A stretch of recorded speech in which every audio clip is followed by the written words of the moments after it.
Ethereum up 2% in the last hour. It's moving.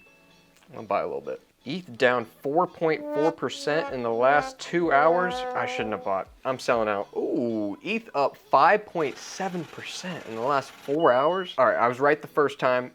I'm getting back in. Has this ever happened to you? If so, you may be experiencing what psychologists call myopic loss aversion. Hi, I'm Brandon. Welcome to Trading Mindset.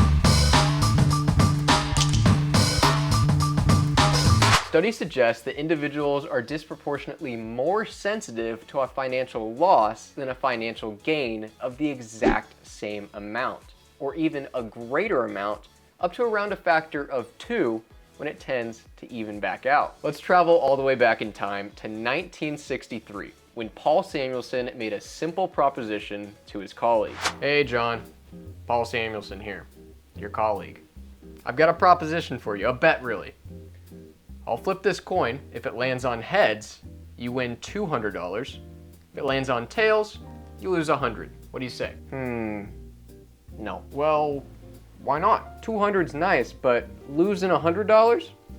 That hurts a lot. But I'll tell you, if you let me take that bet 100 times in a row, we have a deal. Why 100? Under one condition though. Okay, what's the condition? You don't tell me the result of each bet, just the end result.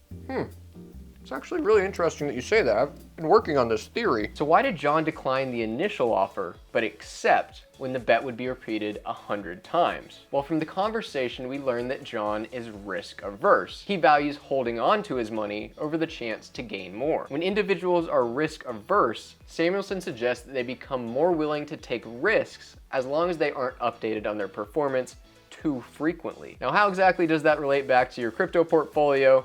Let's get into that. Suppose that instead of a coin flip, we're dealing with an investor's portfolio makeup between a growing cryptocurrency and fiat in a savings account. In this example, we'll say the expected annual growth of the crypto is 5%, and the savings account returns 1%. The fiat holds its value while the crypto fluctuates 10% throughout the year. It's up some months, down some months, but on average, it returns right around 5%. According to the bet's logic, the attractiveness of investing more into crypto will depend on how long the investor tends on holding it and how frequently they check it. This combination of loss aversion and a short evaluation period make up what's referred to as myopic loss aversion. Now some might say, I'm a trader, I would never fall for this. Well, you might think, but in 2002, a study was done among futures and options traders from the Chicago Board of Trade that said otherwise. The study concluded that professional traders fall prey to myopic loss aversion